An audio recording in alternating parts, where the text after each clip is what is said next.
This podcast is brought to you by Casa, Della, and by the Final Frontier Podcast.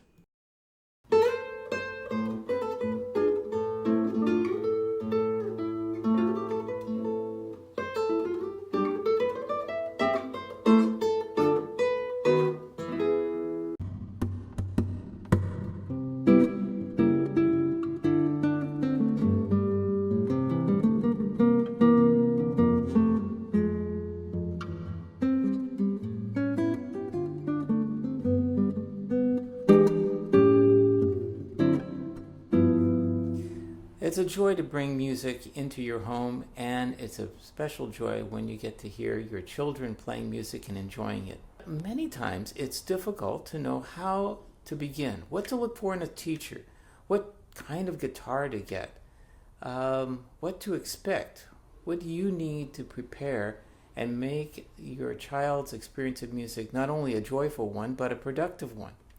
And so I'd like to take just a few minutes and give you some helpful advice. So, numero uno, it's very important to get the right kind of teacher. And the right kind of teacher is one who is experienced, will focus on skill development, and have the ability to be able to make that something that is not only enjoyable, but achievable. So, we have challenges sometimes at different ages. So if you have a young person who's maybe a teenager, standard size guitar that is comfortable to play and either nylon strings or steel strings, but if you're doing classical, you want a nylon string instrument. If you want to involve classical technique, nylon string instrument. If they're interested in rock guitar, then that's probably going to be a steel string electric. So those becomes a parameter in terms of what kind of instrument you want to get. But for the very young student, the hands are smaller and the guitar is not an easy instrument to learn. So introducing the guitar to younger students, I would recommend that you get a nylon string instrument and in general a smaller size instrument. So here are two guitars. This guitar is a standard size classical guitar and this one is a smaller 3/4 size classical guitar. You can see the difference in size, but what makes the big difference is that the frets are closer together, where this one you can have to stretch a bit longer. The other advantage with the nylon string instrument is, and a smaller one, is that the width of the guitar is also not quite as wide as a standard size guitar. So this will be an easier instrument for small hands. So if you have a young person who's maybe 8 or even 9 years old, this size instrument will be a better choice. Even with that, the distance between these frets for some hands is still rather challenging. So as a teacher, I look at the student and I judge what's going to be their best choice in the development of the skills. And sometimes I might to use a capo, which is a device that we can fit on the guitar that brings the strings closer to the fretboard, and we can put it up towards the 6th fret. By doing that, instead of reaching this far for the 4 frets, you would have a distance that is this close, much more manageable for small hands. The other thing that would also be helpful is that it brings the strings closer to the fretboard, so they're not having to press as far to get a note to come out clearly. And as they learn some of the notes in this position, you can gradually move that capo down and start to extend it. So this is something that I would do with a young student because I don't want them to be trying to read music in a book that's going to be difficult for them to execute and just get frustrated. So in terms of first instruments, I would recommend the nylon string for most very young students because it's going to be easier on their fingers. And I would get a smaller size guitar so that they don't have to reach as far. And I might even further use a capo to have them learn notes in a higher position before they move them down to first position. So what do you want your children to learn? Well, most of us would like to hear them play music, and it sounds beautiful right off the bat. But usually in the beginning, it's a little bit more frustrating for them. And so as a teacher, I want them to have the joy of it, but I also want to make sure that they are learning the kind of skills they can build on, not just give them an instrument and have them just do whatever they can to make a tone to come out clear. And so the method in which you approach that will help. So for instance, one of the things that I would want a student to be able to do is to hear chord tones. And the guitar has beautiful sounding chord tones if we use some of the open strings. Kind of sound magical. So using just their fingers, they can brush the strings with the thumb,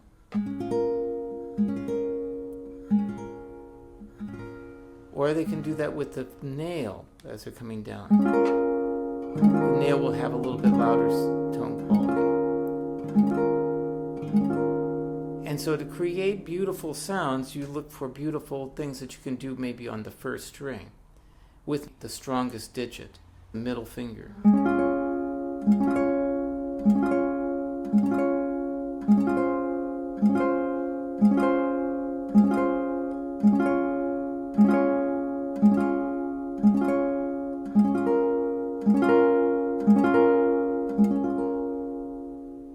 Okay, so when you're looking for instruction, the things that you want is a teacher that recognizes that you don't try to ask the child to do everything at once.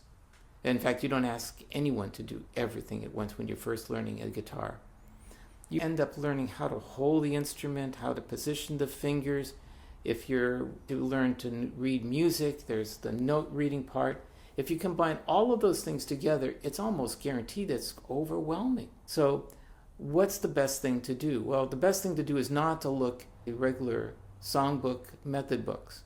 Find a teacher that is going to be working with your child in a way that is individually working on the components of playing the guitar or any instrument. And that would involve technique and some very simple exercises for them to work on development, and then work on musical things that they can do without much technique. So focusing on individual elements, what would that be? Well, one would be pitch, and the other would be rhythm. Those would be two really important musical elements.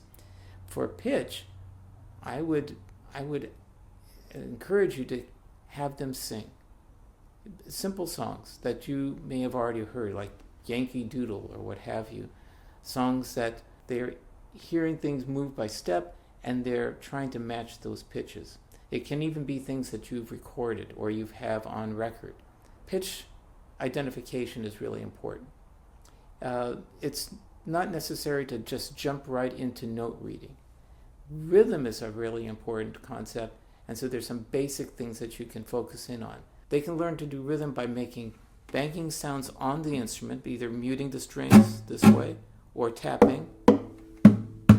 And you can get all sorts of interesting tones, even from behind. Rhythm is really important, but there's some basic things that you can focus in on. What is a beat? And how can you produce that on a guitar? How can you produce rhythm on guitar? So you have a beat and your foot touches the ground and the foot comes up in the air and comes back down to the ground. That's a full beat. Down, up, down. And you even ask them, if they're really young, let's tap 4 beats.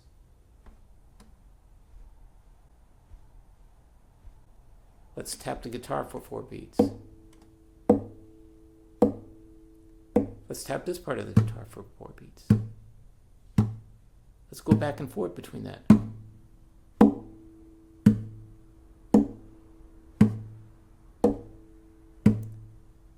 And your foot's going down and up. Maybe on one of them you make 2 taps, down and up.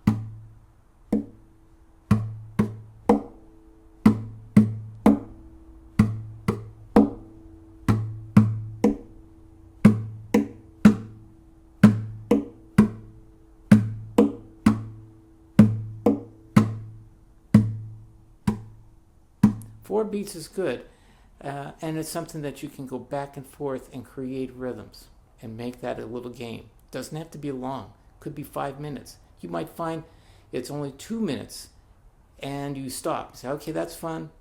And they say, no, I want to do it some more. I want to do it some more. You're getting them to then want to play more. The idea is make them want to do it more, not force them to do things and then have them afterwards feel like they're being pressured into it. So part of it is a little bit of your own psychology. Part of it is playing with them and educating yourself a little bit beforehand so that you can be able to be a helpmate in them having a musical experience. You can put on a record, and maybe the record's playing.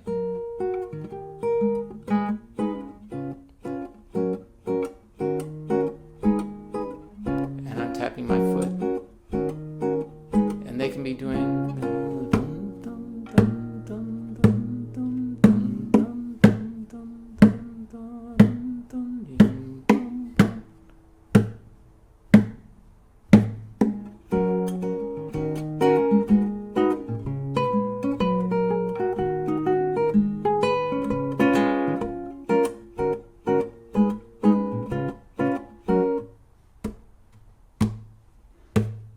You get the idea. I'm going to do a series of these kind of little talks about how you can actually work with your child and give them a musical experience, a kind of beginning foundation. If you're wanting them to learn guitar, the technical part of how to position the instrument, how to hold the instrument, how to work the fingers, this is important. I know there's plenty of videos that tell you on YouTube, you don't have to know technique, you don't have to know note reading, you don't have to do all these things, you can learn it just magically. That's kind of like me saying you can become a millionaire and you don't have to do anything, and I have the secret, and the secret is there isn't any secret. The secret they're making you wait for is a mirage. Don't believe in those things. Everything that you do to learn involves some measure of discipline and practice and development. It doesn't come by magic. I hope this was helpful. Just a review. If you have a young boy or girl that's your son and daughter and you want to include them in the experience of music, make sure first, if it's guitar, that you get an instrument that fits their size, that's not too big. Consider getting a capo. If they're really young and small, this might be a real help to make the learning part much easier. Make sure you get an experienced teacher, but not one that teaches strictly by the book, one that's going to be able to help them develop skill and make the experience interesting and fun. And that sometimes means you go off script and you look for ways you can engage them. Don't be afraid to participate in this learning experience.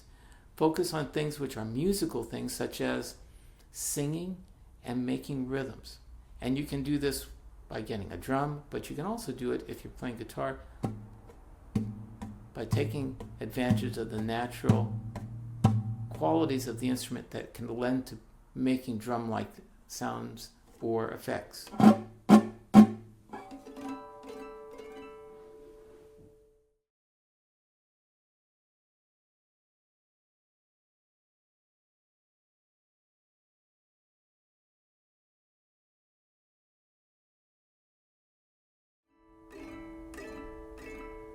And you can incorporate storytelling. Frequently, when I'm teaching, I will incorporate storytelling so that the effects, the special effects you're getting on the instrument itself, which can kind of be part of it, become part of the magical part of playing an instrument. And my name is Hiroya, as Peter introduced me. I grew up in a small town outside of Kyoto, Japan. But when I was 13 years old, my dad found a used banjo at a thrift shop, and he brought the banjo back to me. And he said, this is an instrument called a 5-string banjo, which I didn't know at all, but I kind of like the fact that nobody had it.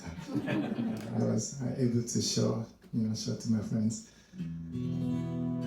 So that was my start, and here's the result. So what I do is a mixture of original music and some stories behind them. So I hope you're gonna have a good time.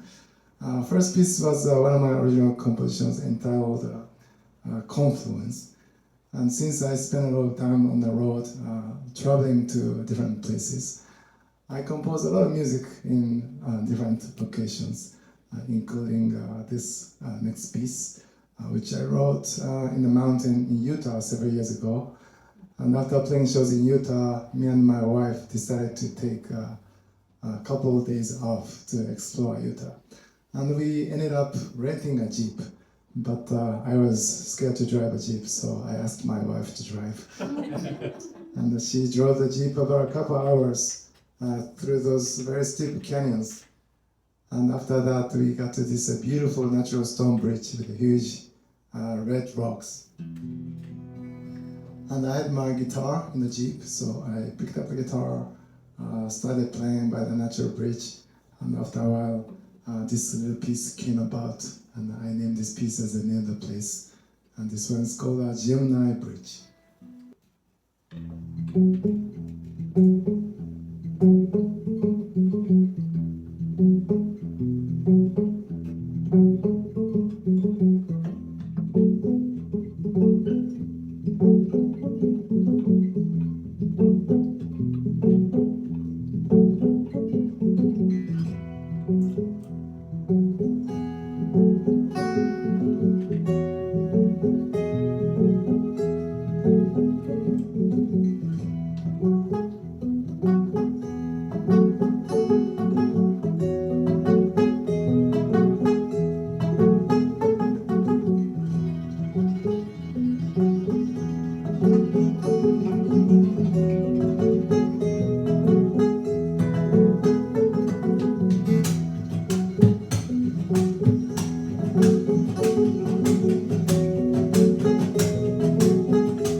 Musica is a 501c3 nonprofit organization. It is a kind of school of music, a concert series, and an agency that promotes the musicians, dedicated artists, and educators who we feature as our performers.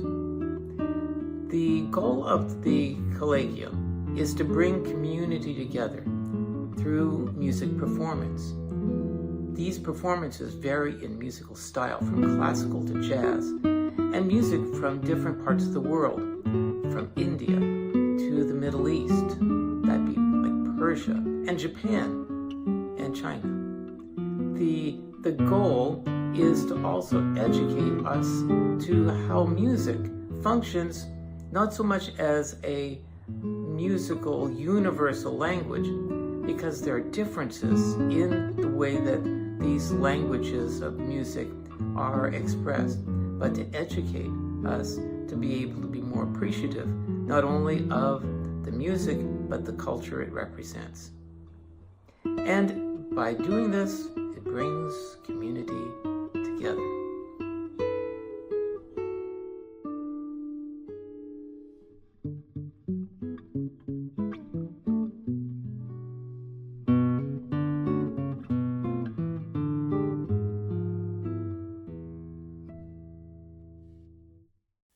Hello, I'd like to introduce you to Hiroya Tsukamoto, and he is a guitarist born in Japan, but has been living in the U.S. in Queens, New York for some time. He performed just yesterday a home concert for CDZ Collegium Musica, and it was a private event and really well attended, but especially well received. His music was delightful and made me feel, I think the audience as well, as if we had taken a trip, a leisurely time in some place beautiful and peaceful and inspiring. So I wanted to have this opportunity for you to get a chance to know Hiroya and have him tell us a little bit about how he came to be a guitar and what inspired him to pursue it as a career. So maybe you can tell us a little. Thanks for having me. So my name is Hiroya. I grew up in a small town outside of Kyoto. And as you know, Kyoto is a city name, but Kyoto is a prefecture name. And my hometown was a small town outside of Kyoto City, surrounded by mountains. And then now I'm here in the US for 22 years. So half my life in Japan, half here. I'm kind of middle. You make frequent trips to Japan? Usually once in 2 years. You go more often than me, I think. Yes, my wife is Japanese and we visit family and yeah. Mm-hmm. How did you come to study guitar? Did your family encourage you to play an instrument and is that how you came to play guitar? My mother was a school teacher, and when I was in middle school, she found guitar at what do you call it, a bazaar, like a fair kind of thing, almost like a free guitar. Oh, and okay. she brought the guitar back to home. It was a bad guitar, so bad. like an action high, but I liked it. That was my first guitar. Your first acoustic steel string guitar.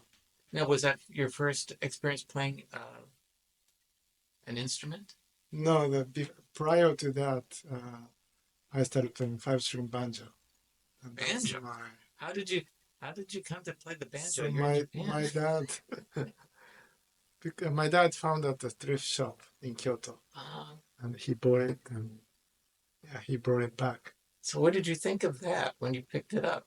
I thought, I didn't know how to play it, and there was no way to find instructor in my hometown, right? So I tried to learn from the records, bluegrass classic records. but it was so fast. It's really hard. What time frame would that be in terms of what year? 1980, around 19, yeah, late 80s, I think. Late 80s. So this Yeah, is yeah. all just about the time that MTV is coming Yeah, and it so was forth. big for me. Yeah. Yeah. But you still would be no way to, if you have a record, Hmm. it's tough to slow a record down. Right. Yeah. Yeah. So you essentially were self-taught Hmm. and picking most everything by ear. Yeah. When I had my first guitar teacher when I was 21 year old.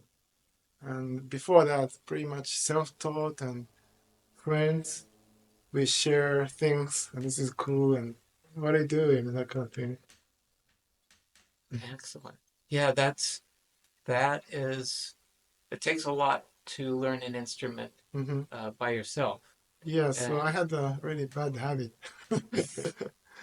so who was your first guitar teacher and what Japanese teacher in Japanese teacher? Osaka. Yeah. Anything about him that you remember that Yeah, was real helpful? he's a jazz guitarist, and back then I was studying jazz pretty much from him, and he encouraged me to go to the U.S. too. And, that's why I came to the Boston. So, and did he Hmm. encourage you to go to Berklee? Yeah. Yeah, they have quite a fine program. Hmm. It's been studying jazz guitar, Hmm. but previous to that, you're largely self-taught, Mhm. and your inspiration in terms of playing was what you were listening to on radio and what you were collecting in your private library, Hmm. and probably influenced by friends. Yeah. But at some point, Hmm. if he's asking you to consider going to the U.S. to Mhm. study, Uh-huh. he must have noticed that you were a little more Uh-huh. dedicated to practice and excelling than just the average person.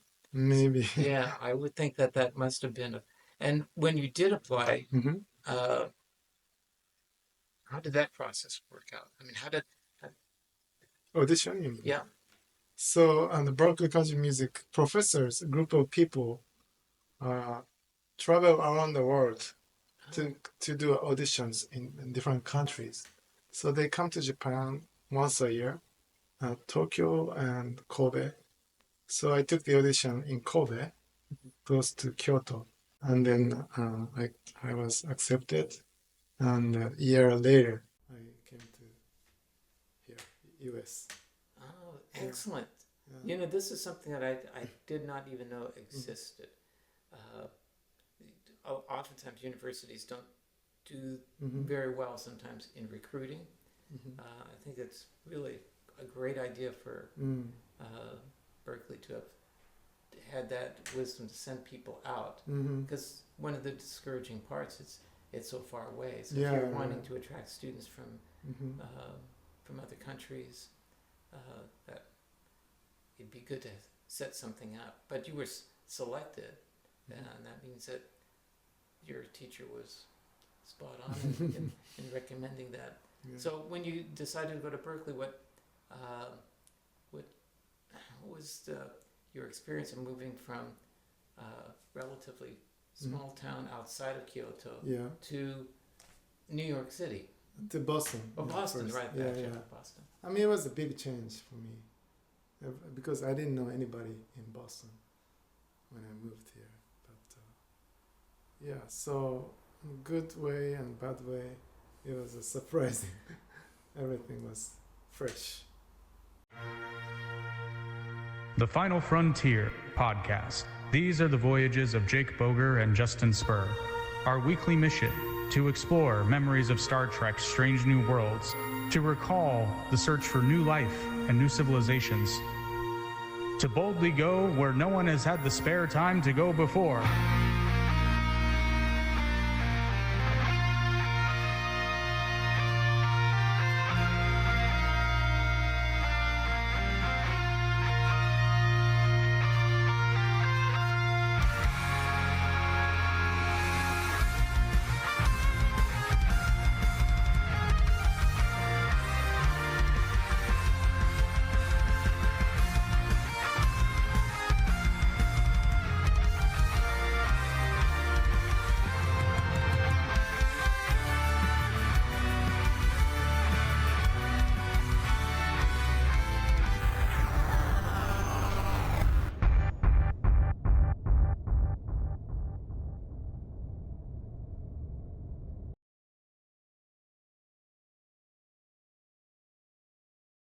ultimately, Mm-hmm. in your studies, we were talking about this, Mm-hmm. that instead of pursuing performance at Mm-hmm. first, you were composition major. Yes, yes. So,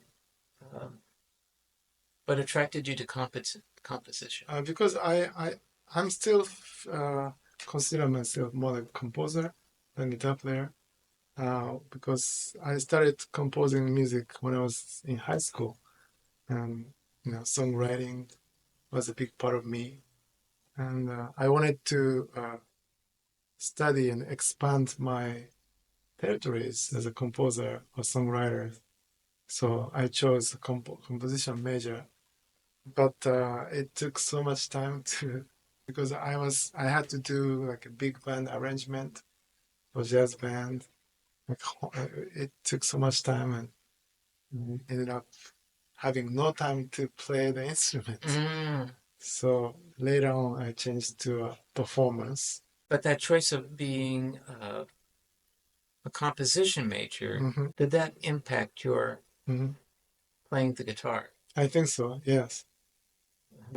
How do you picture that? Because I could hear different instrumentations more. And when I was in Boston, I formed a group, 8-piece group, consists of people from different countries, right? So for this band, I was writing music, different parts for them. What was the name of the band? Because I remember it. Inter-oceanico, inter-oceanic. And then, yeah. So I became solo performer about 12 years ago. I decided to do a whole show just by myself. But I still hear the sound I want in my head, which I cannot produce with a single guitar. So I'm using a loop pedal to create layers so I can play different parts. But Yeah, it's. I remember. I think it was maybe 5, 6 years ago when you first. Mhm.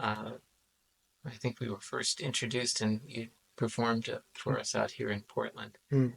and you were using the loop. And what really stood out was that you were very precise in the way that you used the benefits of looping Thank you. without having it become a predictable Right. outcome. That's So, tricky. yeah. Yeah. So it's really, you're using it like an orchestrator. And the layering of harmony makes, for both vocal and your instrument, you're using both to suggest other instruments as well. I immediately found that to be uh, really powerful because I think that as I said at the beginning, the experience that you took us out of this room Mm-hmm. to a place that was almost a completely different universe. Mm. Uh, and I suppose too, the your desire to connect with other musicians from other musical cultures, Mm-hmm. you've integrated in your music, and so that when we're hearing what you have composed and you're performing, that really there are elements that you're drawn from that are from your experience of working with other musicians, Mm. and that is appearing Mm-hmm. in the music itself. Oh, okay. Yeah, That's great. Thank you. yeah. Yeah. It's very exciting to hear new music Mm-hmm. and find yourself really authentically surprised Mm-hmm. at what you're hearing. Mm. Because most often we're expecting to hear something, and Mm-hmm. we uh, that can make us feel like we're able to, at some degree, anticipate what's going to happen. Yeah. But when it feels connected, but at the same time that sense of anticipation Mm-hmm. is more challenging, it makes it more interesting. Mm. That's right. And powerful. So at some point Mm. in your studies, you had gone from being composer to performer, Mm-hmm. And then coming back in as a soloist, how was that transition? Because I started playing as a solo when I was a teenager, me and acoustic guitar, right? So I kind of came back to my roots all the way. But when I was playing with a group, after Boston, I moved to New York City, and I was playing with lots of talented rhythm section or other players. And it was a great experience for me. But at the same time, I felt like I'm part of the band. So how can I say? And I met one folk singer at the festival I played in New Jersey. And after seeing him, he was engaged audience just by himself. I mean, simple songs, but the stories and songs. And I was like, wow, if I can do that, that'd be great. And that guy inspired me to do a solo, and so I started gradually playing solo. And in the beginning, it was hard because I got so nervous because everybody's attention. I mean, you're used to it. You've been playing classical guitar. I didn't play that kind of music. I was always playing with a band for a long time. So yeah, that's how I came to solo. So you came kind of full circle back to the instrument. Yeah. But a bit nervous. Mm-hmm. I find what watching a soloist, because we frequently have some, the the personal connection you can have with an audience is really important. And presentation of what you're going to say and how you're going to connect one thing to another. So that there's a sense of progression. So you're creating a journey. If I was imagining that I was visiting a country as opposed to a concert, I might be thinking about what cities I would hit and what things I would want to introduce them to. And in a sense, your program is laid out that way, and yet you have to be careful not to the timing of how much to say and how to present it.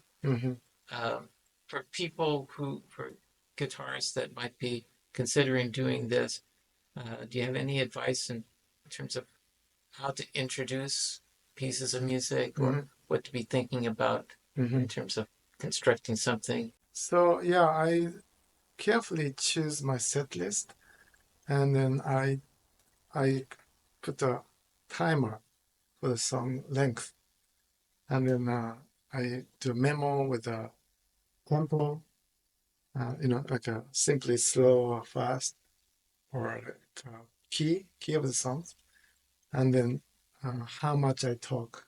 I practice the length of that. So even talking, balance is very important. About how long do you allocate for talking? Depends on. So if I talk a lot for this piece, next piece I'm gonna do like brief, and sometimes no talking, just go to the next song. And there are other stories, and then I think that makes people a little more engaged instead of like talking all the time. Same thing, the repetition is predictable. You said so. Yeah. Now, there was another aspect in your compositions where you were singing, Yeah. but there weren't necessarily words. Right. They were. It seemed as if it was words. Yeah. Because without giving it away entirely, there were times in which it seemed as if one voice was a distance, another voice was a little bit closer, and that somehow they were engaged with each other. And by the tone and dynamics and ambiance that was being created, it was very engaging. But we didn't know whether we couldn't hear actual words. Right. So everything was really still very musical. Thank you. That was really, really powerful.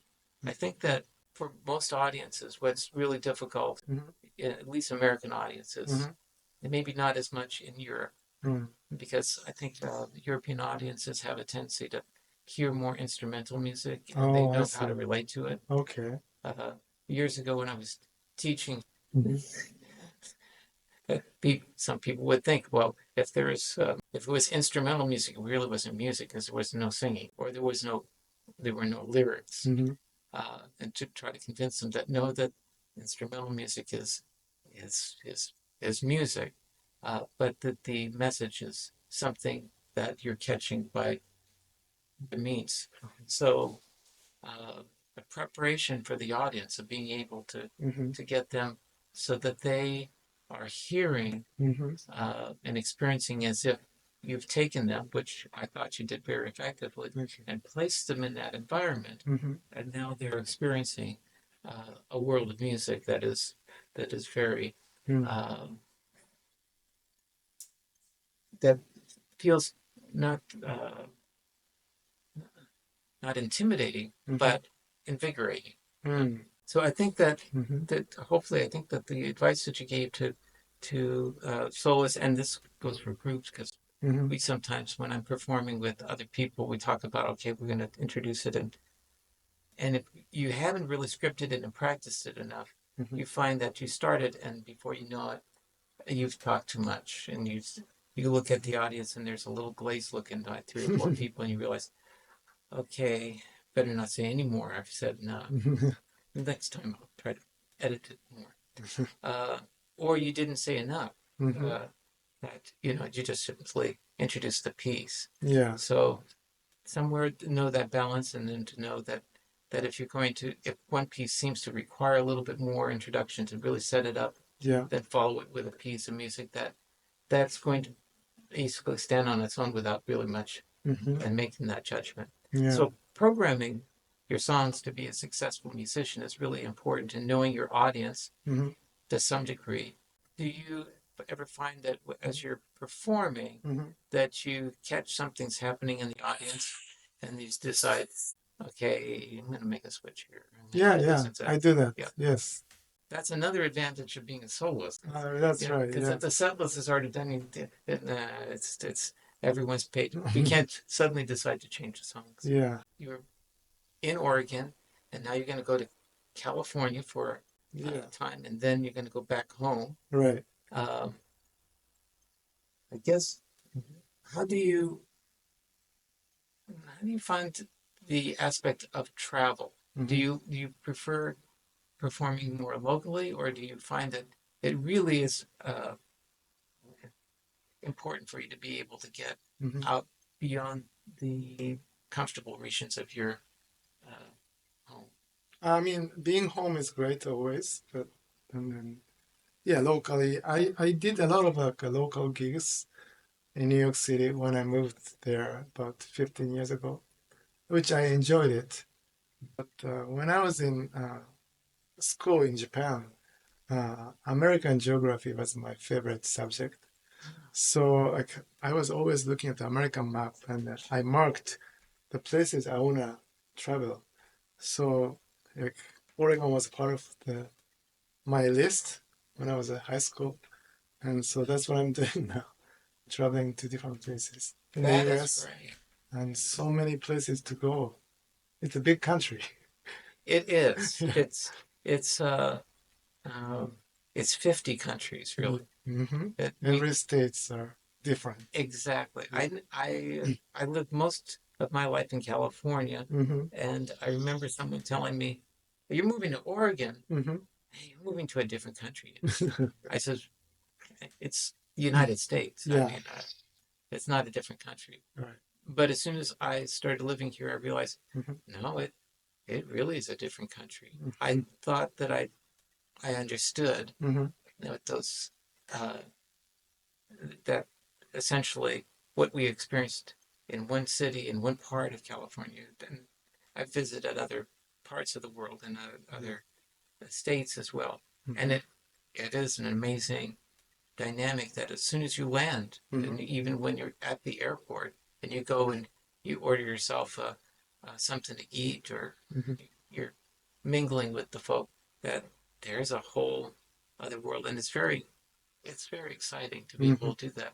But to have if someone was to say, I really want a career that's going to, take me to different parts of the world and places I would like to choose, Mm-hmm. um, and that I'm sure Mm-hmm. also impacts your songwriting because you're inspired Mm-hmm. by things that you see, and you mentioned that some of those things in your concert. Mm-hmm.